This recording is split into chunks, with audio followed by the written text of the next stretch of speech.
En esta ocasión habíamos comentado que vamos a hablar del incumplimiento de las obligaciones. De esto vamos a estar hablando en esta clase. Recordemos que en cuanto a las obligaciones, al ser pues esta obligación, pues el efecto es el pago, ¿no? Que se cumpla. Pero hay ocasiones en las que pues el obligado, el deudor en este caso, pues no cumple con estas obligaciones, se da este término del incumplimiento y nosotros podemos solicitar la ejecución o podemos solicitar el pago a través de ciertos elementos. El primero, la ejecución forzosa. Nosotros, nosotros vamos a analizar esta ejecución forzosa como un procedimiento judicial a través del cual el acreedor, recuerde que existe siempre un acreedor y va a existir un deudor, en el cual el acreedor tiene la posibilidad de obligar al deudor a cumplir con su obligación de pago a través del ejercicio de la fuerza pública ordenada por una autoridad el pago de una cantidad líquida. En este caso se procederá siempre sin previo aviso al demandado. En este caso será el embargo de bienes suficientes que cubran lo adeudado. A esto nosotros tenemos derecho, a que en caso de que no nos cumpla, nosotros podamos solicitar en la ejecución forzosa, ahora con el embargo. Si a nosotros nos incumplieron cuando debieron de habernos pagado, nosotros podemos solicitar la ejecución forzosa, pero para esto debemos de tener, bueno, pues ciertos elementos. Uno de ellos, que el documento que nosotros tenemos para que nos cumplan la obligación debe de venir la cantidad líquida, debe de ser un documento que trae aparejada ejecución, que ya lo conocerán ustedes en derecho mercantil, que trae aparejada ejecución es que traiga cantidad líquida, que no pase de los 5 o de los 3 años, dependiendo qué documento o qué título de crédito sea, y que esté vencido, ¿sale? O sea, que se haya vencido previamente y que nosotros podamos solicitarlo. Así es como nosotros vamos a solicitar esta ejecución forzosa de el deudor, en este caso, ¿sale? Dice, cuando el deudor no cumple su obligación en la forma y términos pactados, entonces existe un incumplimiento.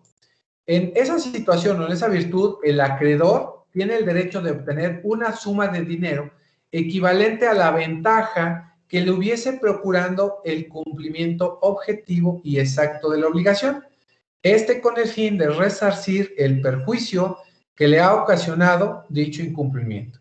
Tal indemnización se llamará daños y perjuicios. Nosotros tenemos que identificar que el hecho de que a mí no me pagó el deudor el día que se estableció, a mí ya me puede causar daños y perjuicios me puede causar algún malestar. Entonces, ojo, aparte de pagarme la cantidad que habíamos acordado de pagar, me tiene que pagar los intereses por el préstamo de dinero, los intereses que se puedan vencer, porque para eso se establecen estos intereses vencidos, y además unos daños y perjuicios porque debió de pagarme. Y como no lo hizo, bueno, ahí ya estaremos hablando de una indemnización.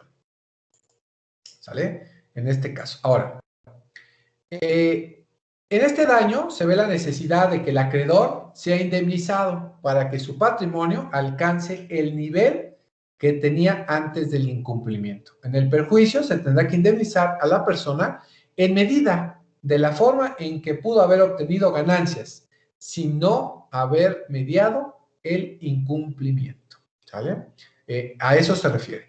Yo te presté un dinero, quedamos una cantidad por habértelo prestado, quedamos en una cantidad por intereses, pero el hecho de que tú no hayas cumplido, a mí me está perjudicando. Entonces, yo debo de obtener una ganancia superior porque ya hay un incumplimiento, ya estamos teniendo situaciones en las que debió de haberse velado este cumplimiento. ¿Sale? Ahora, esta indemnización o este pago que yo puedo estar solicitando, bueno, se llama una indemnización. Nosotros al indemnizar significará dejar sin ese daño, porque ya estamos indemnizando. Consiste en borrar los efectos del daño causado, restableciendo las cosas a la situación que tenía antes de él. Nos dice que es una responsabilidad civil causados por un hecho ilícito o riesgo creado. Las formas de indemnizar será la reparación en naturaleza que será restableciendo las cosas o la situación y la reparación por un equivalente que consiste en hacer que ingrese en el patrimonio de la víctima un valor igual al que sea privado. No se trata de borrar el perjuicio, sino únicamente de compensarlo. ¿Vale? Aquí es cuando pedimos una indemnización, normalmente por daños y perjuicios.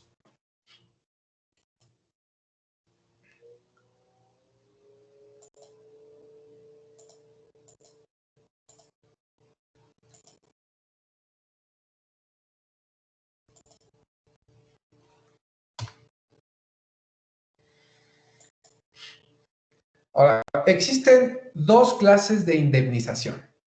Cuando la obligación es totalmente incumplida, los daños y perjuicios deberán ser compensatorios, ¿vale? Cuando definitivamente no se paga, ¿vale? Y cuando solo se retrase el cumplimiento. El pago de daños y perjuicios siempre serán entregados al acreedor en dinero. Tratándose del cumplimiento de las obligaciones, se puede dar el caso en que aun cuando el deudor haya querido cumplir aquel o aquellos compromisos que han adquirido, la presencia de acontecimientos o circunstancias no provocadas o favorecidas le impiden el cumplimiento de la obligación. A dicha circunstancia se le denominará caso fortuito o fuerza mayor. Un accidente, que no pude llegar a pagar, cualquier situación ahí medio rara, ¿no? Que se puede derivar, que no es muy común, pero la gente los ocupa mucho. Caso fortuito. Entendamos que es un acontecimiento de la naturaleza impredecible e inevitable que impiden de modo absoluto el cumplimiento de esta obligación.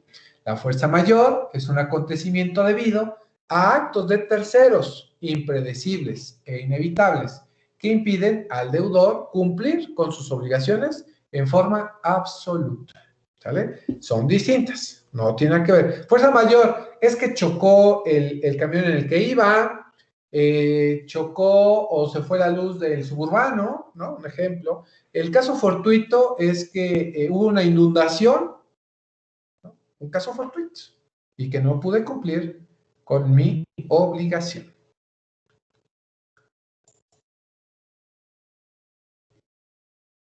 Bueno, ahora, ¿cuáles son esas consecuencias por el incumplimiento de la obligación?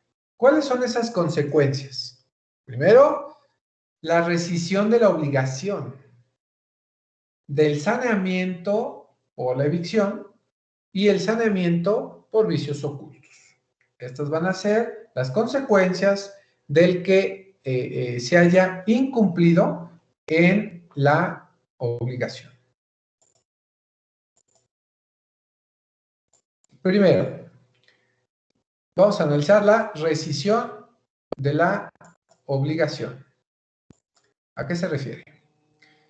La rescisión es la facultad de rescindir las obligaciones, se entiende implícita en las recíprocas. Para el caso de que uno de los obligados no cumpliere lo que corresponde, el perjudicado podrá escoger entre exigir el cumplimiento o la rescisión de la obligación. Con el resarcimiento de daños y perjuicios, en ambos casos, también podría pedir la rescisión aún después de haber optado por el cumplimiento, cuando éste resultare imposible. La rescisión es que ya no se lleven a cabo los efectos, ¿vale? Vamos a poner un ejemplo para que no exista la duda, ¿sale? Cuando yo estoy pidiendo la rescisión, es que ya no quiero que se cumpla lo que se había pactado, ¿sale? Yo puedo pedir el cumplimiento y además la rescisión, ¿sale? Porque pues así me conviene. Yo solicito en algún momento dado que me cumpla, porque finalmente es una deuda que tiene con esta persona, pero a lo mejor en la rescisión significa, ¿sabes qué?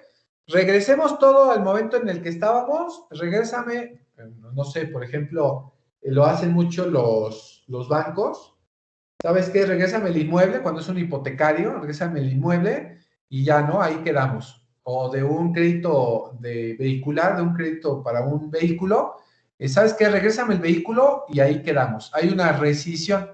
Y ya lo que pagaste, pues ya se queda ahí de intereses, no pasa nada, ¿sale? Ahí se queda. Es cuando hay una rescisión. Otro ejemplo que vamos a poner, ustedes han escuchado cuando hay una suma importante de dinero en la cual pues hay una deuda, podemos nosotros identificar este margen, pongámoslo así como este margen, el que dicen, vamos a ver una reestructuración de cuenta. Creo que lo han escuchado en el banco, porque te hablan, es que queremos hacer una reestructuración de cuenta. ¿Qué significa?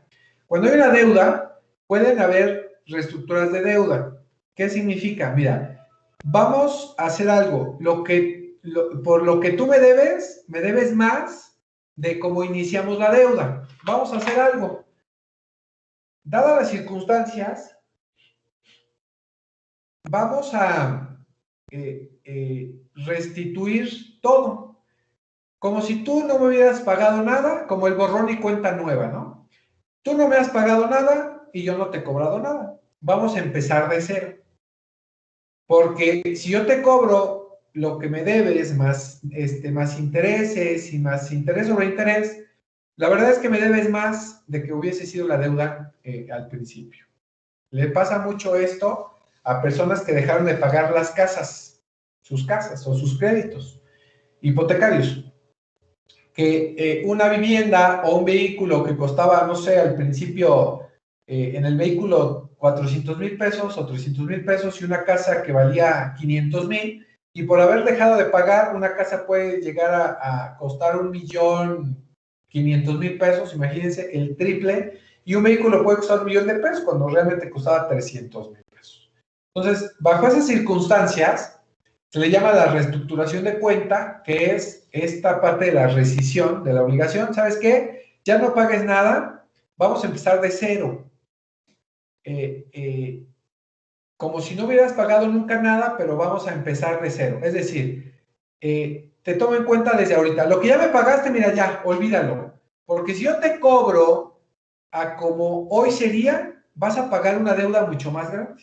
Por eso se les llama la reestructuración de cuentas. Y te dicen, a ver, deme todo lo que más pueda y le reestructuro la cuenta. Eso es para ver cuánto más vas a sacar. Eso es prácticamente la ganancia de la persona que tiene tu cartera de deuda. Pero realmente es que van a reestructurar de cero, te van a volver a reiniciar tu deuda y vas a volver a empezar a pagar, porque eso es lo que más te conviene.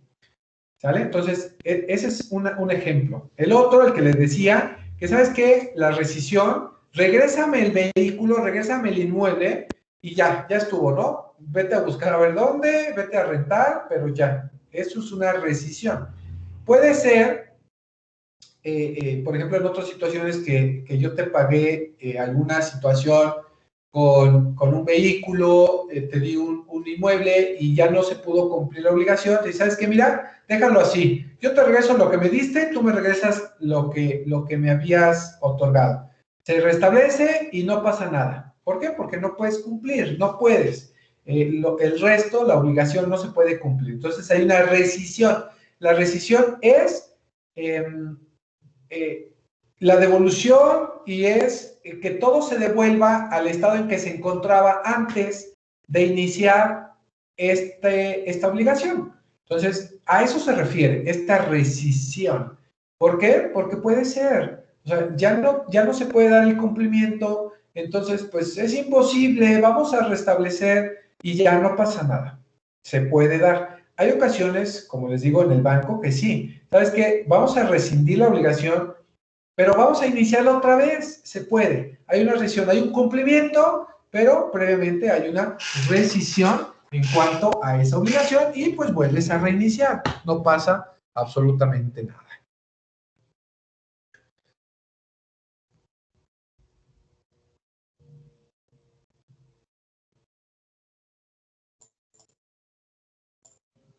El cumplimiento de una obligación de dar, hacer o no hacer trae como consecuencia además de importar la devolución de un bien o su precio o la de entre ambos. En su caso, comprenderá la reparación de daños y una indemnización de los perjuicios. Esto debe de quedar bien claro cuando se debe de establecer así. En caso de incumplimiento, regresemos todo al estado en que se encontraba, pero por no llevarse a cabo esta negociación, esta obligación, vas a reparar daños y perjuicios, ¿sale? En el caso de la reparación de daños y la indemnización de los perjuicios. ¿Cómo? Bueno, te puedes quedar una cantidad que ya se había otorgado, pero se debe de establecer desde el contrato. Normalmente se dice, la pena en caso de rescisión por incumplimiento a causa del deudor corresponderá a un porcentaje,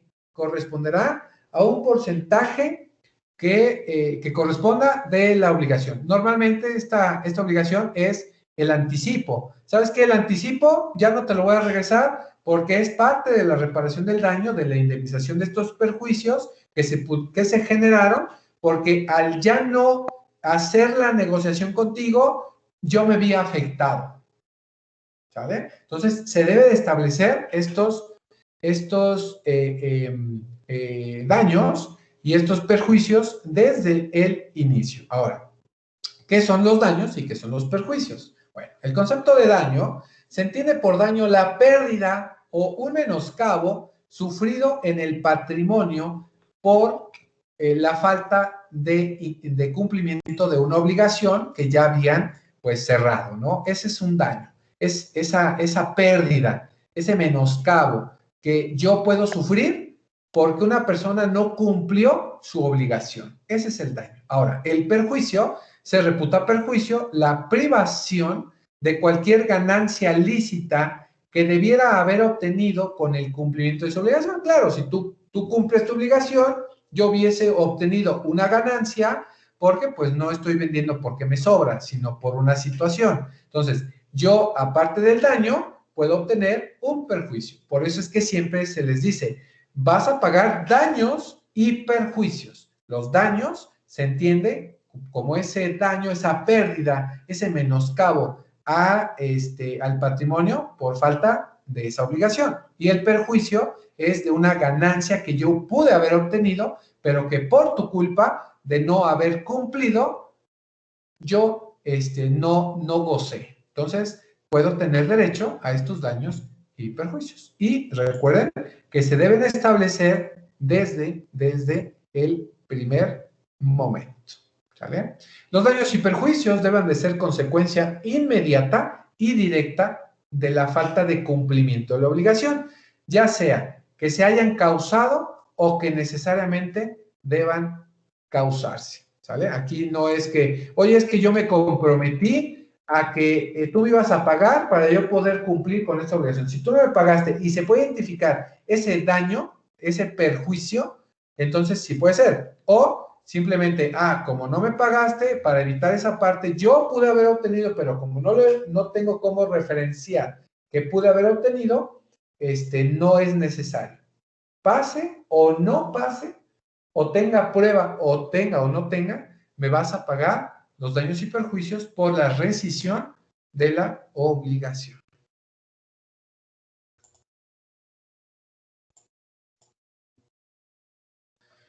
Dice, el que estuviese obligado a entregar un bien y dejare de entregarlo o no lo entregare conforme a lo convenido, responderá de daños y perjuicios en los términos siguientes. Primero, si la obligación fuere a plazo, comenzará la responsabilidad desde el vencimiento de este.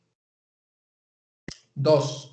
Si la obligación no tuviere plazo cierto, serán exigibles después de los 30 días siguientes a la interpelación,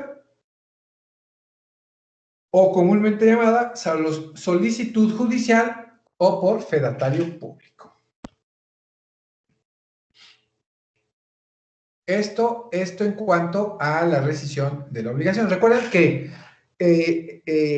cuando se denomina que me debes de entregar, pagar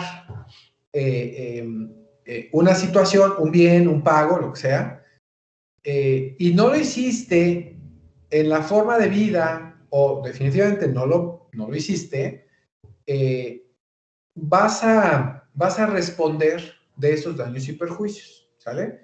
Recuerda, si fue con un plazo, que nosotros tuviésemos un plazo cierto, o sea, pagar el 7 de noviembre, y si tú no lo hiciste hoy, 7 de noviembre, y lo haces otro día, eres responsable del pago de daños y perjuicios, ¿vale? Y si no hay un vencimiento, no hay un plazo cierto, nada más dice que tienes que pagar y no dice cuándo, es a los 30 días siguientes a que el acreedor te lo está solicitando a través de un juicio, ¿sale? O de un notario, un fedatario público. Te está solicitando ese pago, ¿sale? Entonces, a partir de ahí, tienes que, esos 30 días tienes para cumplir. Si no, viene ese problema, ¿sale?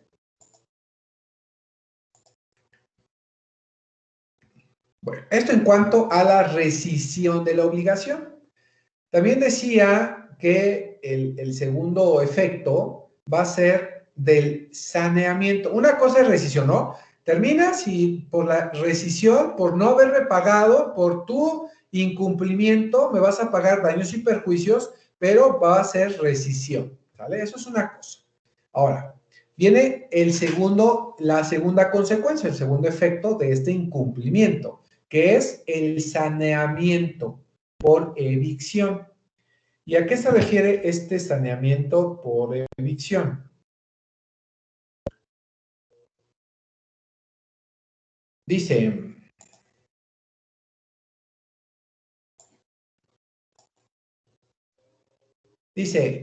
habrá evicción cuando el que adquirió algún bien fuere privado del todo o parte de él por sentencia que cause ejecutoria en razón de algún derecho anterior a la adquisición. Todo el que enajena está obligado a responder de la evicción, aunque no se haya convenido. Bueno, la evicción es un tema distinto, pero es parte del cumplimiento de la obligación. Aquí normalmente es esta evicción, que nosotros le estamos o tenemos derecho a este como punto, es cuando alguien te está vendiendo un bien, por eso dice el que enajena, cuando alguien te está cediendo o te está dando un bien, pero a sabiendas de que ese bien, pues no es tuyo, ya no es tuyo, o lo había cedido anteriormente, y yo que lo compré, ¿sale? El que lo está adquiriendo, me privan de él. El ejemplo claro, personas que se dedican a vender un mismo inmueble, una misma casa, una misma propiedad, varias veces. Recuerden que pues nada más se puede vender una vez, lo demás la segunda venta, la tercera, la cuarta, la quinta, todas, podría ser entendible como un fraude. Pero supongamos que vendiste 2 veces, nada más. En cualquiera de las dos, pues puede tener el privilegio o puede tener esa característica de, aparte de ser el propietario, pues puede ser el poseedor. El poseedor es el que la tiene en su posesión, el que llegó a vivir. Y se da cuenta el otro dueño, pues que ya existe alguien viviendo ahí. Bueno, pues inicia su procedimiento porque él se cree propietario. Tiene su escritura, tiene su contratito de compra-venta, ¿sale? Que normalmente estos fraudes se dan mucho en personas que venden a pagos. Y así literal, ¿eh? Venden a pagos. Dicen, mira, hasta que tú termines de pagar, yo te firmo la escritura. Mientras, pues no te puedo firmar nada porque no sé si me vas a pagar. Entonces, derivada de esas circunstancias, el que no tiene la posesión, pues le va a demandar al que supuestamente la tiene porque se cree mejor propietario. Pero identifican que el propietario vendió pues a varias personas. El que está vendiendo, el que era el anterior dueño, debe de responder de este término, que es la evicción. Este término de la evicción es una indemnización que te debe de pagar el que te vendió, porque a sabiendas que ya estaba vendido por alguien más o lo había comprado alguien más, también te lo vendió a ti. Entonces, tiene que responder de esta circunstancia, de este tema, porque te están privando de la propiedad que tú compraste, que estás adquiriendo. Por lo tanto, pues tiene que responder porque se te fue privado de lo que tú estás adquiriendo. Es una indemnización, es un saneamiento. Te voy a sanear porque otra persona también lo tiene, también es propietario. Entonces aquí le corresponde al que te está vendiendo, pues pagarte esta indemnización, que en este caso se llama saneamiento, porque fuiste privado de gozar este derecho de la compra-venta, ¿sale? Es un término bien preciso y que únicamente pues es sobre de alguien que está adquiriendo ciertos bienes, pero que no puede gozar de ellos porque pues no le corresponde, él no tenía el derecho de vender, él vendió varias veces, ¿sale? Entonces todos los que quedaron pues fuera tienen derecho a este saneamiento, ¿sale? Esto es para cuando ustedes tengan algún tema así, pueden decir, bueno, entonces, porque hay un incumplimiento de la obligación, tú me vas a sanear por evicción, porque a sabiendas de que ya lo habías vendido, pues a mí también me fuiste a hacer fraude. Independientemente del delito de fraude que pudiésemos nosotros cuadrar por allá en derecho penal, en materia civil también puedes pedir el incumplimiento de la obligación por saneamiento por la evicción, ¿vale? A esto se refiere.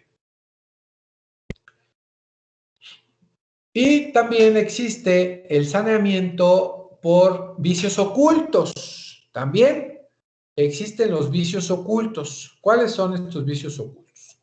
Bueno, en los contratos conmutativos, el enajenante está obligado al saneamiento por vicios ocultos del bien enajenado que lo hagan impropio para los usos a que se destina o que disminuya de tal modo este uso que de haberlo conocido el adquiriente no hubiese hecho la adquisición o habría dado menos precio por el bien. Ojo, a mí me vendieron una maquinaria que me dijeron que estaba en perfectas condiciones, ¿no? Perfectas condiciones. El estar en perfectas condiciones significa que va a hacer lo que dice que hace la máquina, ¿sale? Pero Pero en el primer uso identifico que pues tenía una buena afinación, pero que no hace lo que a mí me prometieron. Eso significa que hay un vicio oculto y que por consiguiente, pues no puedo destinar ese bien a lo que yo lo compré. Por lo tanto, el que me vendió me tiene que pagar por ese incumplimiento de la obligación de un saneamiento, de una indemnización por ese vicio oculto y yo tengo que probar. Este término de los vicios ocultos se daba mucho, se daba porque ya también por ahí existe una reforma en el código de la buena fe, que se denominaba comprador de buena fe. Es que me vendiste un vehículo, era un ejemplo, ya no se aplica. Me vendiste un vehículo que me dijiste que estaba en buen estado y resulta que no, que es una carcacha que ya no sirve para nada. Anteriormente existía el comprador de buena fe. Este comprador de buena fe se identificaba dentro de un término que el vehículo pues no tenía esas condiciones a las que decía el vendedor que tenía, podía solicitar el saneamiento por vicios ocultos, ¿sale?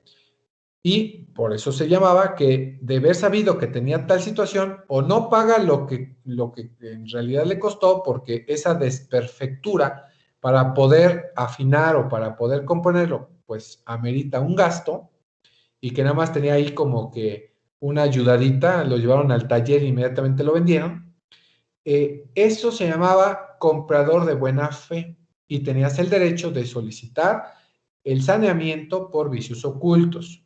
Actualmente, en este caso de vehículos, ojo, en el caso de vehículos automotores, ya no existe el comprador de buena fe. El que lo compra lo adquiere así como lo observa, ¿sale? Así lo quiso comprar, así tenga lo que tenga, si está desvielado, si ya no sirve, así como está, es porque así lo quiso comprar. Esto específicamente el tema de vehículos automotores, ¿sale? De coches. En casos de bienes inmuebles, que en caso de casas y demás, sí existen los vicios ocultos, ¿sale? Entonces sí existe. Este tema sí existe y se puede solicitar una indemnización por vicios ocultos, ¿sale? ¿A qué tenemos nosotros derecho? ¿Sale?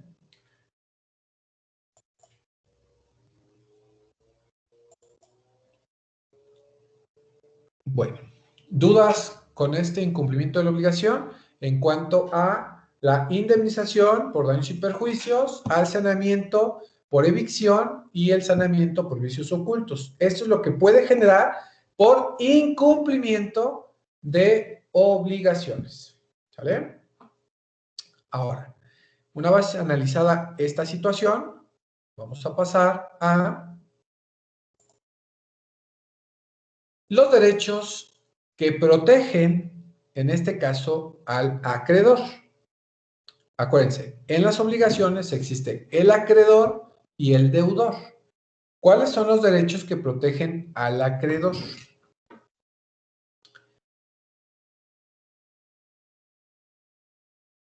Primero, existen dos tipos de acreedores. Acreedor quirografario, que es el acreedor principal, que es aquel que no tiene asegurado su crédito con garantía real sobre un bien específico del deudor.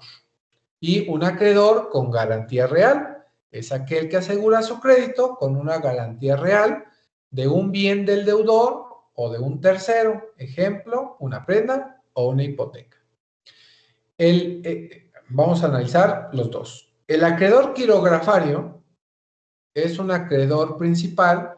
Indiquemos que es alguien que se le debe, pero que únicamente tiene un documento. Nada más, un pagaré. Vamos a establecer un título de crédito. Punto. Únicamente tiene un documento con el que está atribuyendo el pago.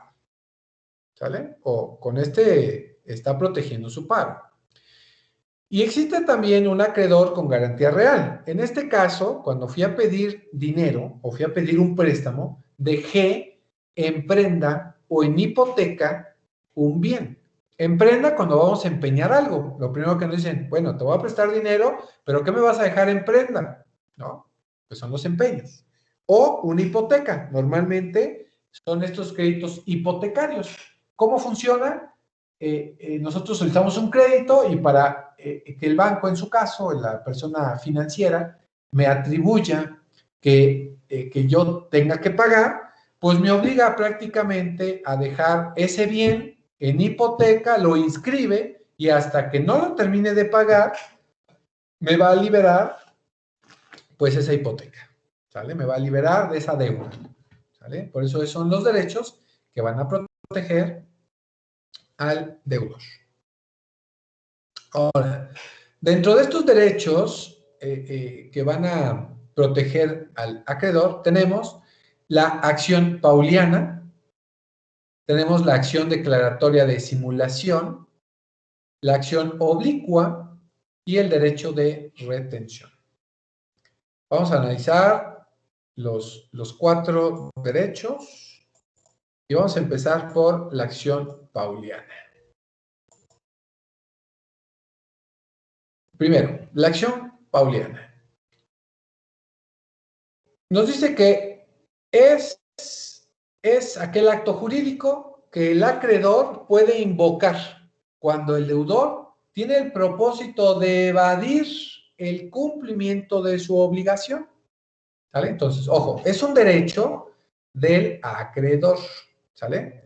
Eso es lo primero que debemos de identificar. Primero, ¿qué es un derecho? Es un elemento que va a tener el acreedor. Cuando el acreedor identifica que el deudor quiere evadir cumplir. Y al querer evadir el cumplimiento, ¿sale? Pues yo, acreedor, puedo solicitar esta acción. Ojo, se produce en un estado de insolvencia, o más bien la aparenta, ¿sale? Puede ser deshaciéndose de sus bienes o sustituyéndolos por otros que puedan ser ocultables, o bien realizando actos reales de enajenación de gravámenes o renuncia de derechos.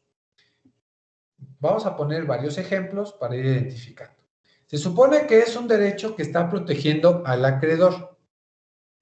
Si yo identifico, yo acreedor, a mí me deben dinero. ¿Quién me lo debe? El deudor. Yo identifico que ese deudor que me debe dinero está vendiendo inmuebles o está deshaciéndose de ellos para quedar en un supuesto estado de insolvencia, ¿sale? Al venderlos o al ocultarlos, ¿sale? Yo puedo solicitar la acción pauliana, que se llama así, la acción pauliana. Yo le puedo decir al juez, este deudor me debe este dinero y este deudor tiene ciertos bienes, pero al parecer está deshaciéndose de ellos o está aparentando quedar en insolvencia, porque los está vendiendo, los está ocultando o los está sustituyendo. Entonces, para evitar que este deudor diga que no tiene con qué pagarme, se le encapsulen, vamos a ponerlo así, se encapsulen, se resguarden, se embarguen, porque yo estoy presintiendo que no me quiere pagar. Entonces, bajo esa situación, esa responsabilidad, bueno, yo identifico que el deudor no me quiere pagar y por lo tanto le embargo los bienes. Supongamos que eso es mi respuesta. Quiero que se los embargues porque no quiero que quede en estado de insolvencia y no me quiera pagar. ¿Sale? A esto se refiere esta acción pauliana. Para esto, para esta acción pauliana, pues debe de tener ciertos requisitos. Primero, existir un interés legítimo, es decir, que seamos acreedores o terceros interesados. También que exista un perjuicio para el acreedor, en el sentido que al existir insolvencia por parte del deudor, el acreedor es afectado en su patrimonio. Identificar que el acto sea fraudulento. Y se dice que es fraudulento al momento de saber que su obligación va a evadir el cumplimiento de la misma. Y que el crédito exigible pueda ser efectivo. Entonces, tiene ciertos requisitos para solicitar esta acción pauliana, para indicarle, oye, pues que se le restrinja, que pueda venderlos, pueda destruirlos, para evitar, pues, su cumplimiento a el pago o a la obligación. Esto en cuanto a la acción pauliana, ¿vale? Siguiente, la acción declaratoria de simulación, ¿vale? Igual, muy utilizada por nosotros. La simulación, vamos a ver cuál es. La acción de declaratoria de simulación son los actos ficticios que celebra el deudor con un tercero y que en realidad no existen, estos actos jurídicos, y que sirven para evitar el cumplimiento de dicha obligación. A través de la simulación, el deudor disminuye su activo patrimonial y aumenta sus deudas, a fin de dar la imagen de la insolvencia y no cumplir con su obligación, ¿sale? Ojo, esto debe de ser en simulación. Por ejemplo, yo digo que, bueno, tengo una deuda, claro, soy el deudor. Yo tengo una deuda y digo, no, no te la puedo pagar porque tengo otras deudas. Y mira, aquí están mis pagarés donde dice que yo debo a tal persona. Bueno, si tienes pagarés que dices que tú debes, pues es un acto simulado, porque no los tiene, o sea, tú los tienes en tu poder. Por lo tanto, puedo entender que se está simulando. O bien, que yo tengo bienes y lo que estoy haciendo es venderlos ficticiamente, ponerlos a nombre de otras personas con fechas anteriores, para que estas personas, cuando me quieran venir a cobrar, mis acreedores, yo diga, no, ese bien no es mío y te lo acredito con este contrato de compraventa porque hace tantos años se lo vendí. Eso es una acción de simulación y por lo tanto se puede identificar que no se entienda o no se atribuya esa simulación porque pues es para pues simular que tiene otras deudas y que no me puede pagar por esas circunstancias. Entonces, puedo yo solicitar esta acción declaratoria de simulación para que el juez le indique al deudor que no lo haga, que esos bienes son de él y que con ellos debe de cumplir con la obligación porque quiere evitarlo. Esto en cuanto a la acción declaratoria de simulación. La siguiente.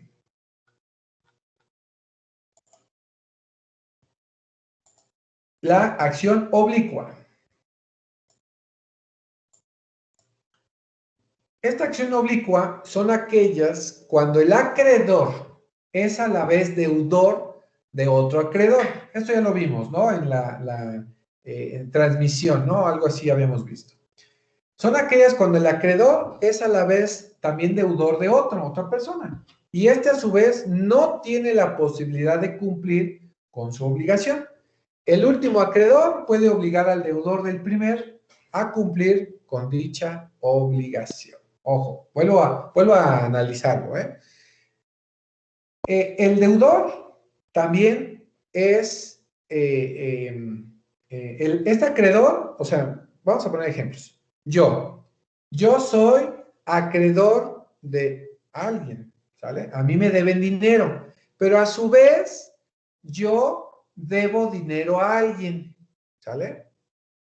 Entonces, no puedo tener esa posibilidad de que mi acreedor, a quien yo le debo, pues no me puede hacer cumplir porque a mí me deben, ¿no? Entonces, este último, que es al que yo le debo, puede obligar a mi deudor que me pague para que a su vez yo le pague a mi acreedor. Esa es una acción oblicua, que si yo tengo una deuda, tengo que cumplirla, pero no la puedo cumplir porque alguien me debe, entonces mi acreedor puede solicitar a mi deudor que me pague y que a su vez yo le pague, ¿sale? Que ya lo vimos, acuérdense, en la transmisión de las obligaciones, ¿sale? Que habíamos ya hablado de esta situación, pero pues no habíamos hecho el traspaso. ¿Sabes qué? A mí ya no me pagues, págale a quien yo le debo. En este caso, no es así, es una acción oblicua en la cual mi acreedor obliga a mi deudor que me pague para consiguiente yo pagarle a él, ¿sale? Las acciones oblicuas es una acción especial del acreedor en contra del deudor, siempre y cuando exista un crédito cierto, líquido y exigible. ¿Cómo significa eso? Que yo le diga a mi acreedor, mira, a mí me deben, por eso no te he cumplido. Aquí tengo los documentos con los que a mí me deben, entonces aguántame. Entonces, él con los elementos, pues casi paga el juicio para que a mí me paguen y por consiguiente yo pueda pagarle a él, ¿sale? Ese es el ejemplo claro. Y existe el último derecho que protege al acreedor, que es un derecho de retención. Este derecho de retención ya también lo hemos como comentado, y esta es la facultad que tiene el acreedor de resistirse a devolver una cosa, propiedad de su deudor, mientras ésta no le pague, lo que debe con relación a esta misma cosa y obviamente se quede en garantía de la prestación debida. Es la prenda, ¿no? Cuando se queda algo en prenda. Mira, yo tengo el derecho de retener ese objeto hasta que tú no me pagues. Si tú no me pagas, entonces inicio mi juicio y con la venta de ese mueble que tú me diste en prenda, yo me voy a cobrar la prenda y los intereses. Por eso es que las casas de empeño te dan muy poquito, te dan entre el 30 a 50% de lo que vale tu bien para que puedas irlo a recoger. En caso de que tú no lo vayas a desempeñar, pasado el tiempo, porque firmas un contrato, pasado el tiempo y que tú no lo fuiste a recuperar, la casa de empeño en este caso, la saca a la venta para recuperar lo que te dio de empeño o lo que te dio de préstamo, lo que equivale al almacenamiento, el almacenaje, los intereses y pues la venta, ¿no? Entonces cuando nosotros queremos ir a comprar algo, dices, oh, pero pues cuesta tanto.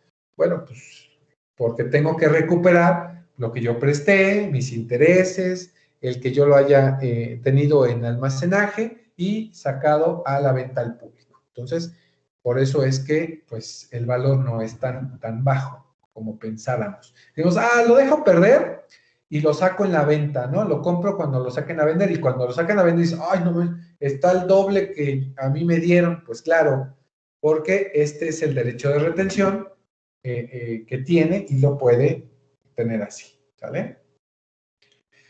Elementos del derecho de retención, bueno, pues la tenencia de una cosa debida, la existencia de un crédito del tenedor de la cosa contra quien se exige la entrega, la existencia de un vínculo entre el crédito y la cosa que se haya dejado en prenda. Las ventajas del derecho de retención, bueno, ejercer presión sobre el deudor, quien está privado de la cosa retenida y de los beneficios que ésta pudiera proporcionarle, y la posesión de la cosa que tiene el acreedor le facilita el embargo y el remate para obtener el pago del crédito, ¿sale? Que bueno, las casas de empeño pues tienen como un beneficio mayor porque recuerden que ellos tienen el contrato, entonces ya no es necesario ni de embargar porque ya los tienen, ni de rematar porque ellos mismos pueden sacarlo a la venta. En el caso de que sean personas físicas, igual, como tiene el bien, bueno, pues se realiza el embargo y se realiza el remate, ¿sale? Pero tiene que ser a través de, obviamente, del juicio de pago, del cumplimiento de la obligación. Bueno, esto en cuanto a los derechos que tiene el acreedor.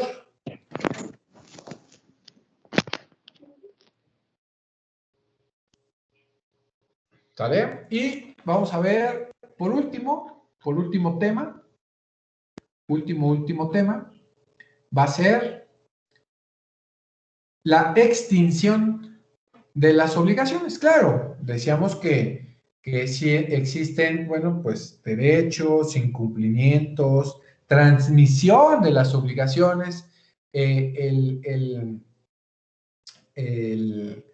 El cumplimiento también, existe el cumplimiento de la obligación y como veíamos era el pago, ¿no? Como primicia, pues para el cumplimiento de la obligación, pues es el pago, ¿no? Y veíamos a quién, cómo, dónde, cuándo.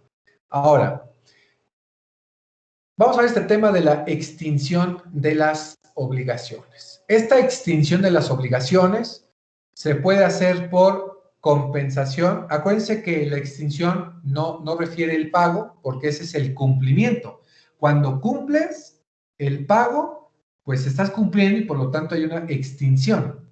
En este caso es por otras situaciones. Va a haber extinción de obligaciones por compensación, por confusión de derechos, por remisión de la deuda, por novación y por prescripción. Estos son los 5 elementos por los cuales se puede llegar a dar una extinción de la obligación. El primero, vamos a analizar, es la compensación. ¿Qué es la compensación?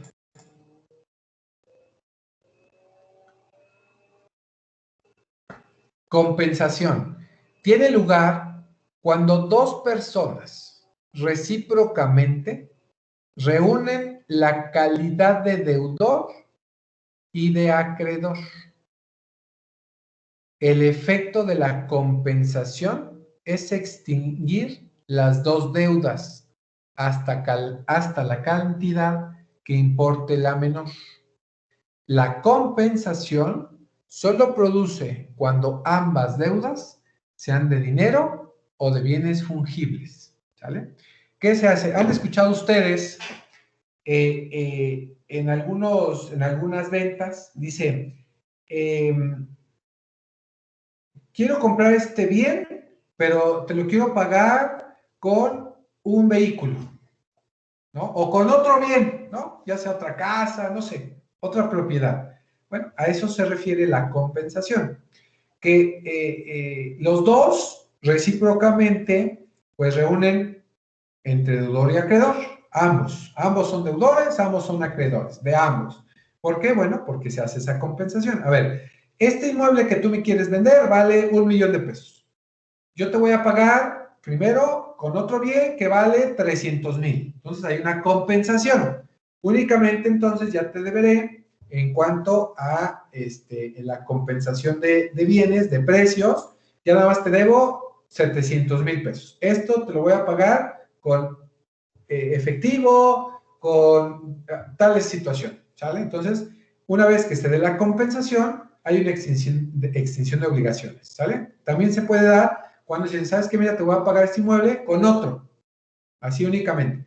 Y le dicen, ¿hay sobrante? Sí, ese, ¿cómo me lo pagas, no? Pues muchas personas que venden vehículos dicen, cambio por un vehículo tal, ¿sale? No hay que sea a la par, ¿vale? Que los precios sean a la par, ¿vale? Hay extinción de obligaciones porque hay una compensación entre el valor de uno y de otro. Entonces, ahí se compensa y se extingue la obligación.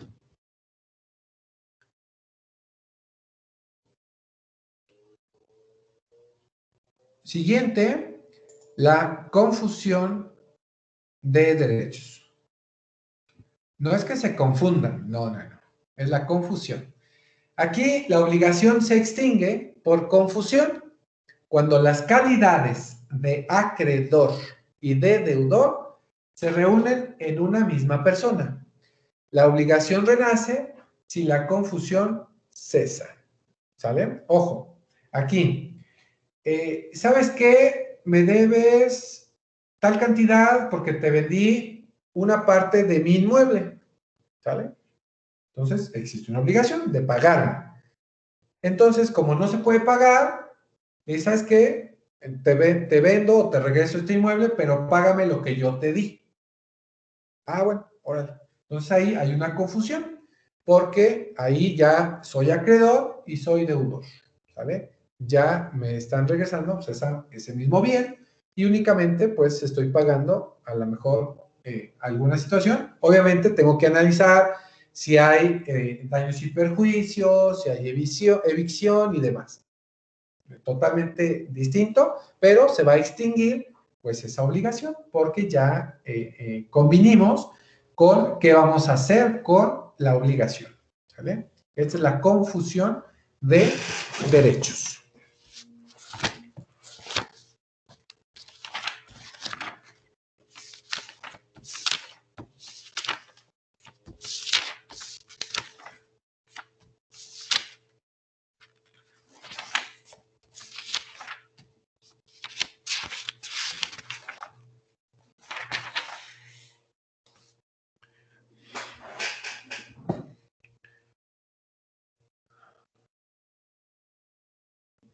La siguiente, la remisión de deuda.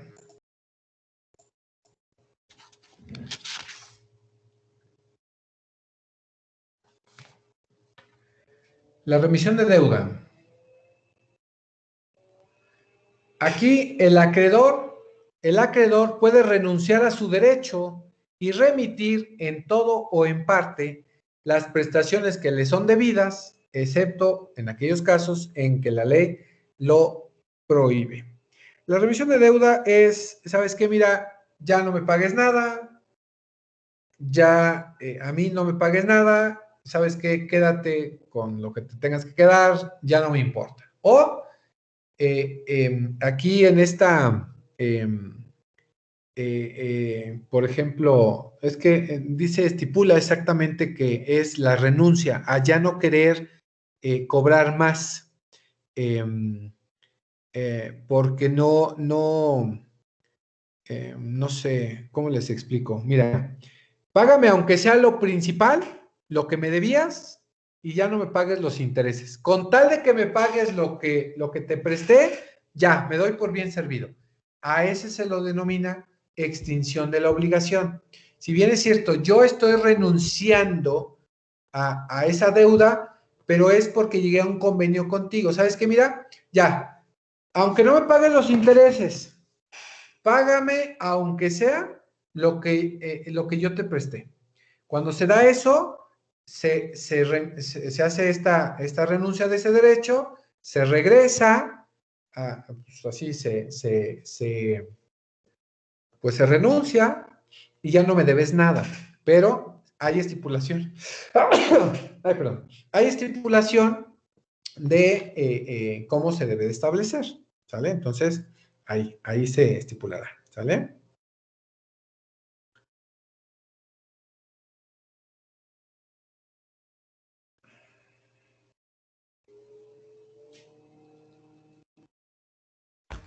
Eso es la remisión de deuda.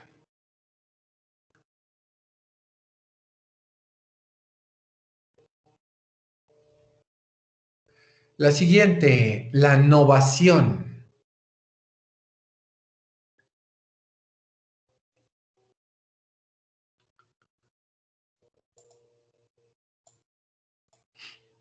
La novación. Su nombre proviene de renovación, es decir, la obligación primitiva, que fue la primera, con que nació la obligación, queda extinta.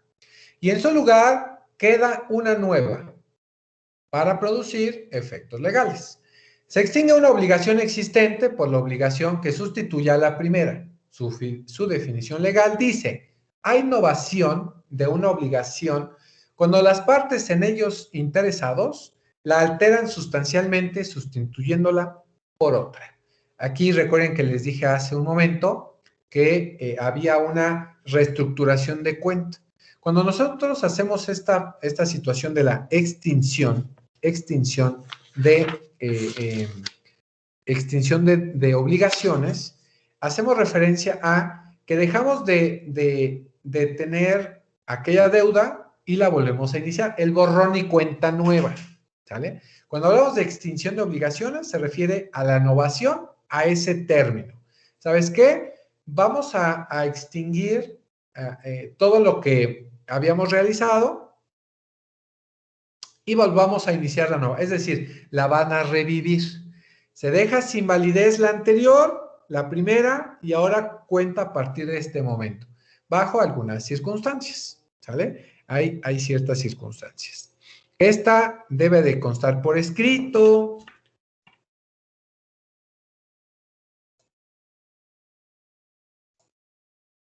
Los elementos es que exista por escrito, es decir, la preexistencia de esa obligación, la creación de esa nueva, que se estipule como una nueva, la diferencia esencial entre la obligación original y la nueva que la va a sustituir, ¿sale? Debe de existir. Si no vas a mover nada, pues quédate con la original, no la sustituyas. Pero si hay una diferencia, pues sí puede existir. La intención de renovar, que dice que se va a crear esta nueva prescripción. Entonces, esa nueva obligación. Entonces, cuando nosotros derivemos que deba de existir una anterior y que exista esta nueva, pues se debe de estipular.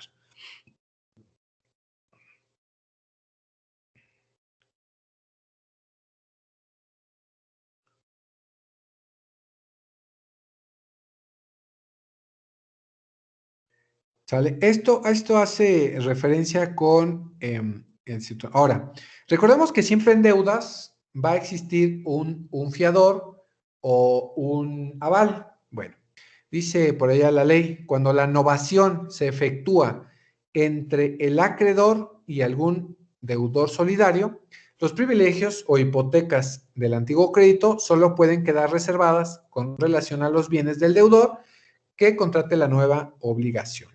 Hace referencia que, pues como es una novación, todo se va a retrotraer a lo nuevo.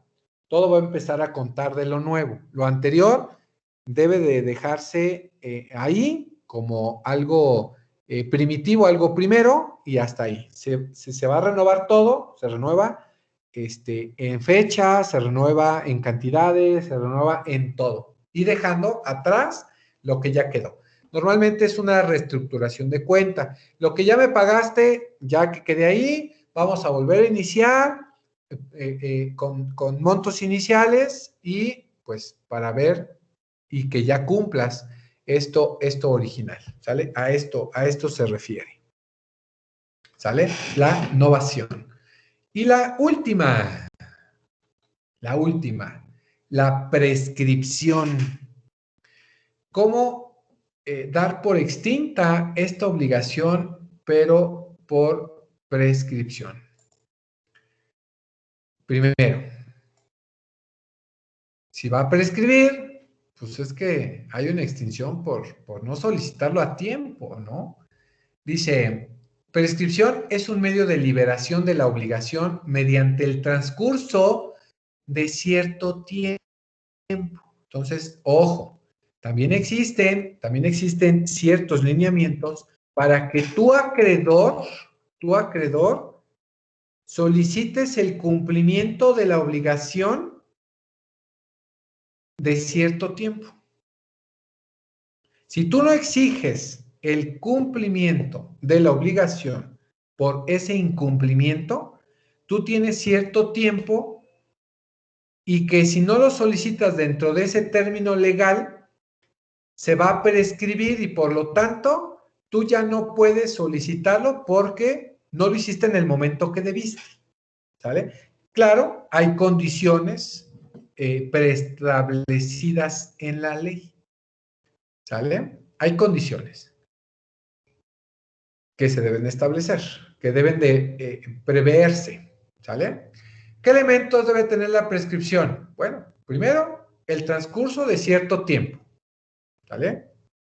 2, que el acreedor hubiese observado una actitud pasiva. Ah, ¿no me vienes a cobrar?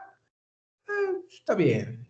Que el acreedor no haga nada. Es acreedor, tiene viva la deuda, pero nunca hace nada por irla a cobrar, ¿sale? Es muy pasivo. Ahora, ¿hay una interrupción de la prescripción? Sí hay una interrupción en ese tiempo.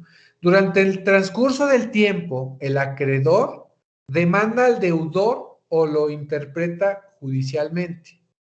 Interrumpe esta prescripción. Esa demanda o interpelación hace una ruptura de su positividad. La interpretación es un requerimiento formal de pago en que el presente caso deba de ser pagado, ¿sale? Entonces, sí, si bien existe la prescripción, pero también hay una interrupción, ¿sale? También se interrumpe esta prescripción si el deudor reconoce expresa o tácitamente el derecho del acreedor al hacerlo. Está renunciando implícitamente a la prescripción ganada. Después de un tiempo y no se lleva a cabo ninguna solicitud de pago o cuando se dice, ¿reconoces que me debes? Sí, sí reconozco que te debo. Ahí vuelve a nacer la deuda. ¿Sale? A esto se refiere con la prescripción. Ahora, vamos a establecer bien cómo es estos elementos de la prescripción. ¿Sale?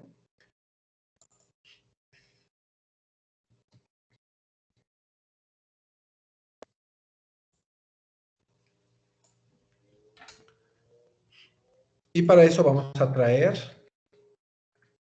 a el código.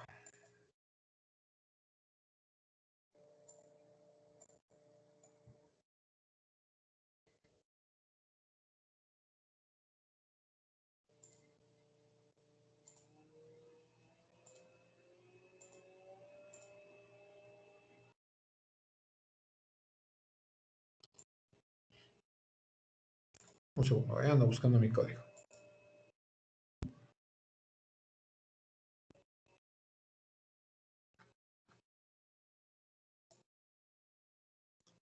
$7.465.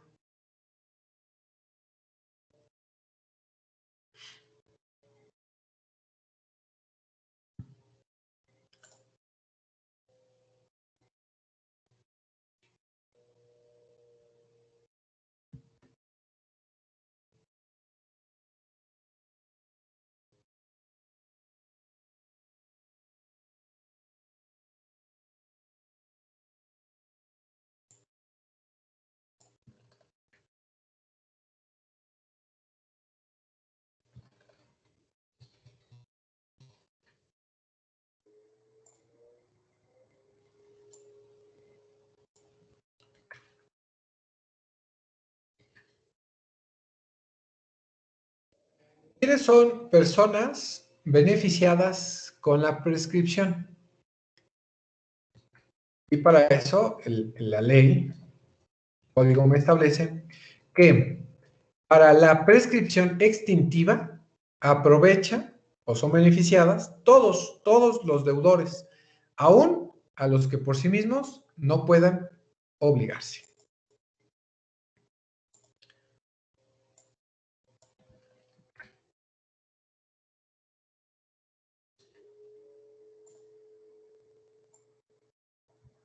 ¿Cuáles son las obligaciones que se pueden prescribir? Y nos dice la ley, solo pueden extinguirse mediante la prescripción las obligaciones que estén en el comercio, es decir, que tengan, ¿se acordarán ustedes cuando vimos hechos y actos jurídicos y decíamos qué bienes están en el comercio? Bueno, pues esos bienes que están en el comercio, que son, decía el código, decía que estén en la naturaleza, que sean susceptibles de un nombre, de una cantidad y que tengan un precio, ¿sale? Esos son los bienes que están en el comercio y por lo tanto pueden prescribirse. En el caso de las deudas solidarias, bueno, ¿se acordarán ustedes que existen deudas solidarias? ¿Sale? Bueno, estas deudas solidarias, dice el código,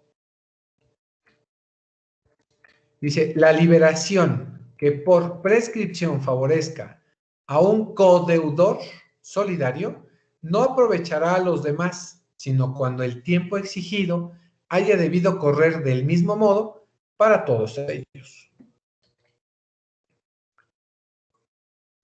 Esto es que el mismo término que tiene el deudor principal para la prescripción lo van a tener los codeudores, ¿vale? Cuando sea un fiador, un aval, todos ellos, el mismo término que tenga uno, el mismo lo tendrá otro.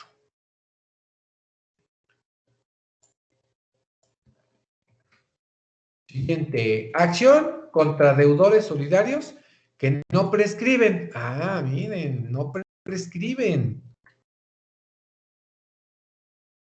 No prescriben.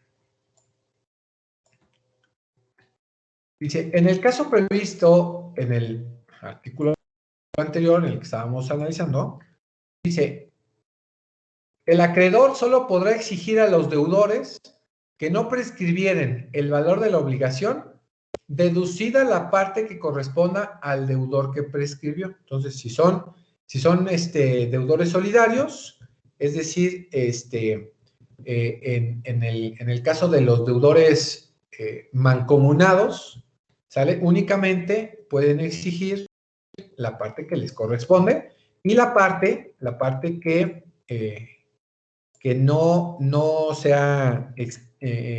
ha transcurrido el tiempo para la extinción, ¿sale? ¿Sale?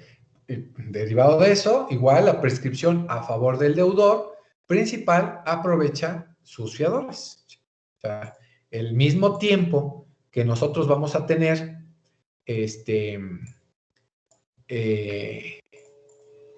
como deudor principal, también los fiadores tenemos ese mismo tiempo en el que si no se nos exigió el cumplimiento de la deuda en el tiempo legal, ya, no me pueden obligar a pagar después, ¿sale? Porque existe, pues, un lineamiento de la prescripción. La renuncia al tiempo ganado. Se puede renunciar al tiempo ganado para la prescripción, pero no el derecho de prescribir para lo sucesivo. La renuncia debe de ser expresa. Aquí, bueno, si nosotros tenemos una deuda y la estamos reconociendo, bueno, recuerden, la vamos a reconocer siempre, ¿sale? Ahora, y se preguntarán ustedes, ¿cuál es el tiempo que nosotros tenemos, pues, para la prescripción, ¿no? O sea, quiere decir, ¿cuánto tiempo nosotros tenemos para solicitar, pues, el cumplimiento de la obligación en el caso de que yo sea un deudor? Bueno, el plazo genérico dice, salvo los casos que señala la ley, las obligaciones por prescripción son a los 5 años. 5 añitos contados desde que pudieron exigirse. Entonces, acuérdense, el momento es a partir al siguiente día de que a mí ya me pudieron venir a exigir el pago. Esto es cuando tengo un plazo cierto. Si yo tengo que pagar el 7 de noviembre del 2020, el 8 empieza a correr mis 5 años de la prescripción. ¿Sale? Y si nunca me vinieron a exigir, pues, ¿qué les digo? Ese es un plazo genérico. ¿Eh? Eso es un plazo genérico de 5 años. Porque acuérdense que dice ahí, salvo los casos que expresamente están señalados en la ley. ¿Vale? Tengamos cuidado con esta situación. Y nos marca la misma ley los casos especiales, ¿no? Si no, imagínense dónde quedarían. ¿Vale? Y dice así, prescripción en 2 años. ¿Cuáles son las obligaciones que van a prescribir en 2 años? Así literal, ¿eh? Dice, prescribe en 2 años, 1, cualquier retribución derivada con motivo de la prestación de un servicio. ¿Sale? La prescripción comienza a correr desde la fecha en que dejaron de prestarse los servicios. En materia civil, si yo presté un servicio, tengo 2 años para ir a cobrar. Si yo no cobré, en 2 años hay prescripción. Y dice, la acción de cualquier comerciante para cobrar el precio de objetos vendidos a personas que no fueren revendedoras. Ah, bueno. Vayan a pedir fiado allá a la tiendita de la esquina. Si el vendedor no les cobró en 2 años, prescribe. 2 años. ¿Sabe?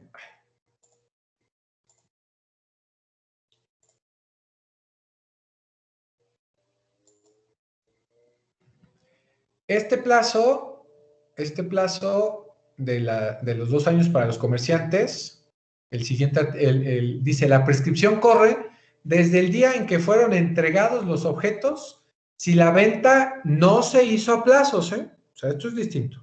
2 años. Ahora, 3. La acción de los dueños de hoteles y casas de huéspedes para cobrar el importe del hospedaje y la de estos y la de los fondistas para cobrar el precio de los alimentos que ministren. El importe del hospedaje para casa de huéspedes, dueños de hoteles, para el importe del hospedaje y de los alimentos, que se da luego a veces mucho, tienen 2 años. Si no lo solicitas el cobro en 2 años, se llamaban. La prescripción corre desde el día en que debió ser pagado el hospedaje o desde aquel en que se ministraron los alimentos. ¿Sale? Esto en caso así, dueño de hotel o casa de huéspedes, para cobrar el hospedaje. ¿Vale?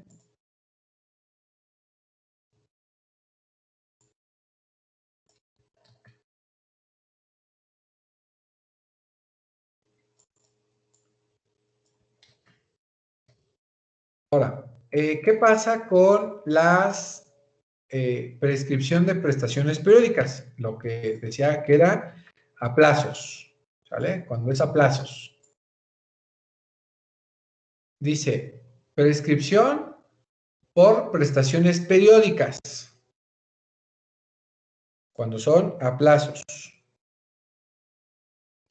¿sale? Las pensiones, las rentas, los alquileres y cualquier otra prestación periódica no cobrada a su vencimiento quedarán prescritas en 3 años, contados desde el vencimiento de cada una de ellas, ya se haga el cobro en virtud de acción real o de acción personal. Entonces, si nosotros tenemos una renta, una pensión, un alquiler o algo que tenga con vencimiento periódico y tú no lo solicitaste dentro de los 3 años, pues ya, también te llamabas.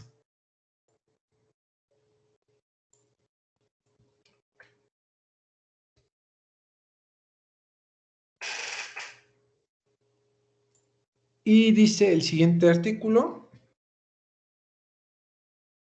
dice, respecto de las obligaciones con pensión o renta, el tiempo de la prescripción del capital comienza a correr desde el día último de pago. Si no se ha fijado plazo para la devolución, en su caso contrario, desde el vencimiento del plazo. Entonces, acuérdense, 3 años tienen para solicitar el pago, ¿sale? En esta situación.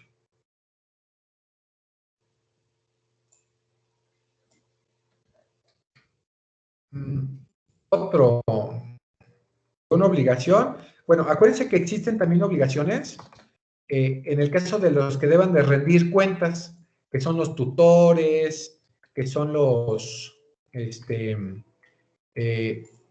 aparte de los tutores, los avales, no, perdón, los albaceas. Bueno, ¿qué pasa con ellos?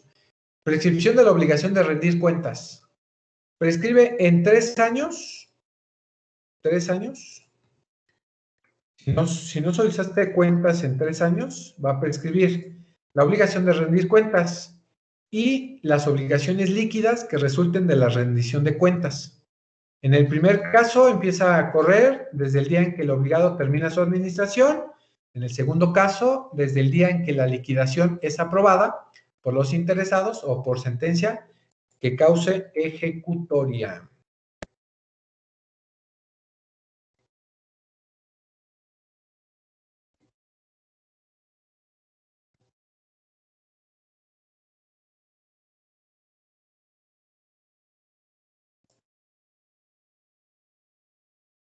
Y bueno, eso es en cuanto a los plazos. ¿Sale? Eso es en cuanto a los plazos. Ya ahí ya no se les pueden olvidar, ¿eh? Ahí ya los tienen y no se les pueden olvidar. De la prescripción. Ahora, acuérdense que dije que iba a existir un plazo para la interrupción.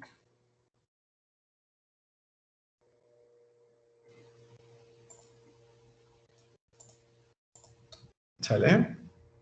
Y este dice así. Interrupción del plazo de prescripción. El plazo de prescripción se interrumpe, uno, por la notificación de la demanda en la que se exija el pago de la obligación. Se considerará no interrumpido el plazo para la prescripción si el actor desistiere de la demanda o fuese desestimada. 2. Porque la persona a cuyo favor corre la prescripción reconozca expresa o tácitamente, por hechos indudables, el derecho de la persona contra quien prescribe. Ya lo habíamos comentado. Empezará a contarse el nuevo plazo de prescripción en caso de reconocimiento de las obligaciones desde el día en que se haga, si se renueva el documento desde la fecha del nuevo título o si se hubiese prorrogado el plazo de cumplimiento de la obligación desde que éste hubiere vencido. Ojo, recuerden, tenemos 5 años, salvo casos específicos. Pongamos que son 5 años para un título de crédito, un pagaré o un contrato. Si yo solicito el reconocimiento, ¿sale? Si yo solicito el reconocimiento de la obligación o con la notificación de la demanda, ahí empieza a correr el nuevo plazo, otros 5 años, ¿sale? Si yo voy ahí, ¿sabes qué? Mira, ya está venciendo, bueno, no le digo, ¿no? Que se está venciendo, le digo, ¿sabes qué? Mira, este pagaré ya está muy viejito y tú todavía no me has pagado. Vamos a establecer un nuevo pagaré, ¿no? Pues ahí está reconociendo, entonces se vuelve a renovar. O porque le haya solicitado judicialmente que reconozca la deuda y él dice, sí, la neta sí le debo, ya la reconoció, o por haberle notificado la demanda. Si le notifiqué la demanda, ahí vuelve a correr otro término de la prescripción de otros 5 años o en su caso de los demás que establece la ley para casos particulares. Entonces ahí empieza a correr. Yo les recomiendo que si tienen, es un tip, ahí, anótenlo, un tip. Si yo tengo una deuda y no me la ha pagado y se puede prescribir, ¿sale? Esa deuda se puede extinguir por el paso del tiempo. Yo lo que normalmente hago es que, y que no quiero que se vaya a prescribir, le anoto ya casi a prescribir el término de los 5 años, por ejemplo, le pongo ahí que me dio un pago parcial. Entonces me dio el pago parcial hoy y a lo mejor dentro de una semana se vencían mis 5 años. Entonces le pongo ahí el pago parcial hoy. Eso hace revivir la deuda. Aunque no me pague, me va a salir más barato. Si me debe 50,000 pesos y le digo que me pagó 1,000 pesos, fui y le dije, oye, págame. Así físicamente, extrajudicial. Digo, oye, pues págame. Mira, nada, tengo 1,000 pesos. Ah, bueno, déjale anoto que me pagaste 1,000 pesos. Y aquí está mi firma de que me pagaste 1,000 pesos. Bueno, volvemos a hacer vivir ese crédito, esa deuda, porque él vuelve a reconocer que me debe esa cantidad y le pongo la fecha de hoy para volver a revivir ese documento y que no vaya a prescribir, ¿sale? Entonces, ahí tengo esta situación para evitar cualquier situación, ¿sale? Y vamos a leer lo que resta del código. Ya casi acabamos, ¿eh? No se apuren.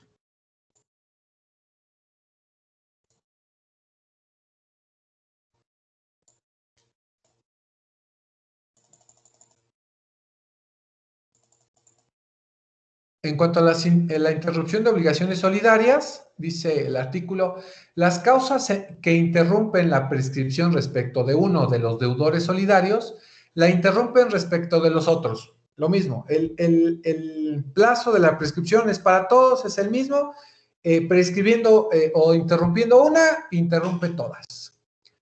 Dice, interrupción en caso de consentimiento de la división de deuda. Dice, si el acreedor consintiendo en la división de la deuda respecto de uno de los deudores solidarios, solo exigiere de él la parte que le corresponda, no se tendrá por interrumpida la prescripción respecto de los demás. No, aquí tenemos que interrumpir todas para las mancomunadas.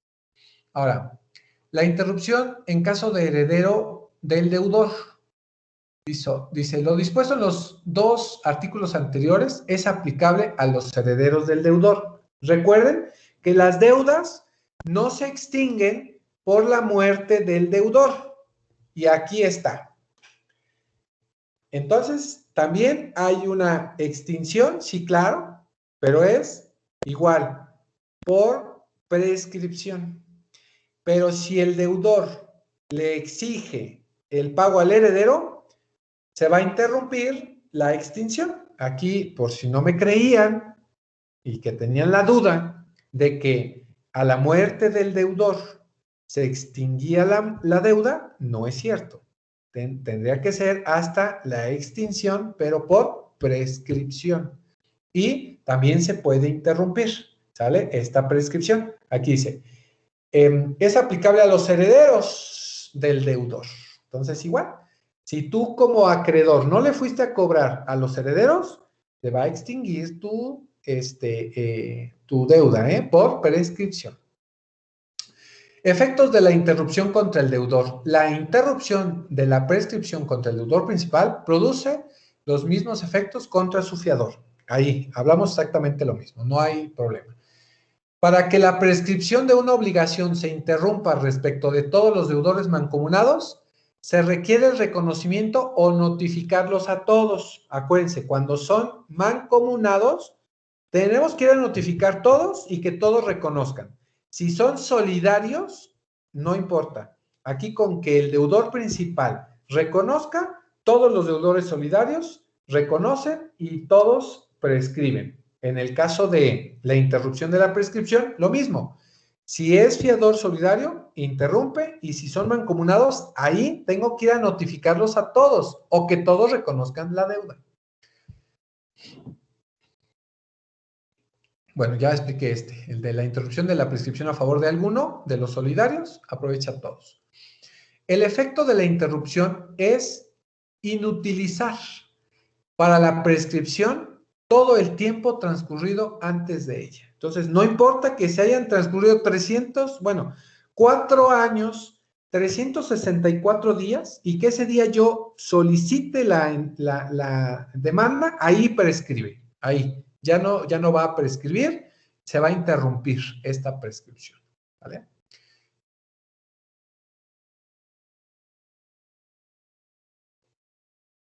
Y por último, normas aplicables a la prescripción extintiva. Son aplicables a la prescripción extintiva las disposiciones relativas a la usucapión en lo relativo a los plazos y en lo que no se oponga al presente capítulo.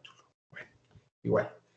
Recuerden que la usucapión es una vez que se haya interrumpido la prescripción, yo puedo entonces solicitar la usucapión respecto de un bien que me haya dejado como asegurar el pago, entonces yo puedo solicitar, pues ahora, la propiedad. Eso es lo que yo puedo solicitar. ¿Sale?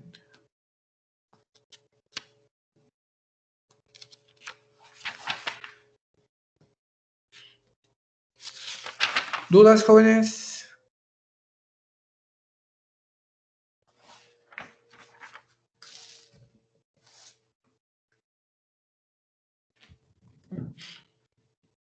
Ninguna, profe, ninguna. Eso.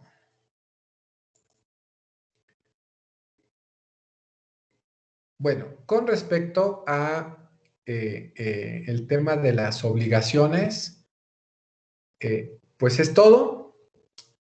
Vimos a lo largo de estas 8 sesiones el tema de obligaciones.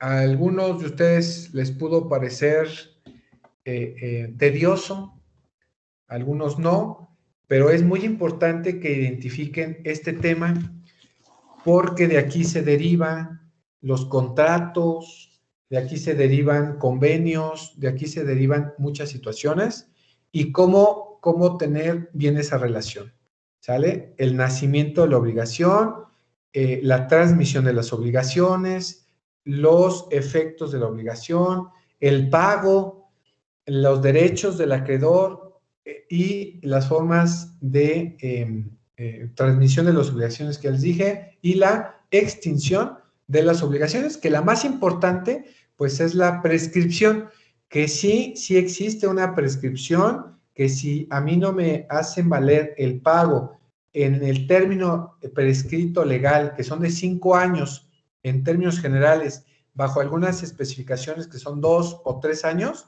en 5 años ya no me van a poder exigir que yo cumpla con esa obligación, porque está determinada dentro de la ley. Cuando vean ustedes derecho mercantil, allá se darán cuenta si son títulos de crédito en específico y que deriven de una relación mercantil, que nazcan de una relación mercantil, igual, allá tendrán su prescripción indistinta y recordarán que en el Código Civil también tienen una prescripción y que la deben de recordar que está prescrita en el artículo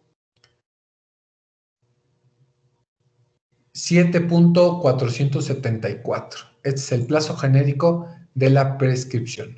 7.474. Y para que no se los olvide, pues existe este capítulo en las obligaciones de la prescripción extintiva. Entonces, ahí está. Pueden ustedes extinguir una obligación por el simple paso del tiempo. Si tienen pagarés que ya tienen más de 5 años, en el caso de que sea que haya nacido una obligación en materia civil, son 5 años para que ustedes puedan cobrarlo. Después tendrán que solicitar un reconocimiento a través de unos medios preparatorios a juicio, que lo acaban de ver o lo están viendo en la materia procesal, que a través de los medios preparatorios a juicio, pues existen, o lo veremos en procesal civil, que existen ciertos lineamientos bajo los cuales ustedes pueden revivir. Después de los 5 años, ustedes pueden revivir esta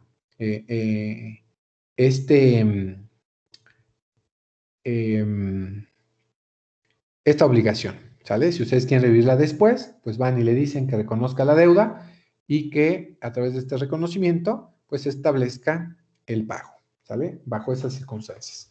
No habiendo más, no sé si hay alguna otra duda. Y bueno, pues por la clase de hoy sería todo. Tómense estos minutitos de descanso para que entren a su última clase y nos vemos de hoy en 8, que es su examen del segundo parcial, su examen final de este módulo. Y con eso concluimos la materia de obligaciones. ¿Dudas?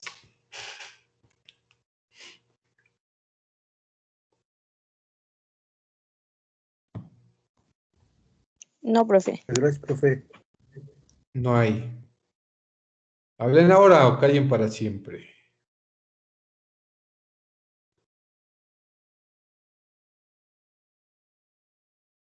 Profe, Sí.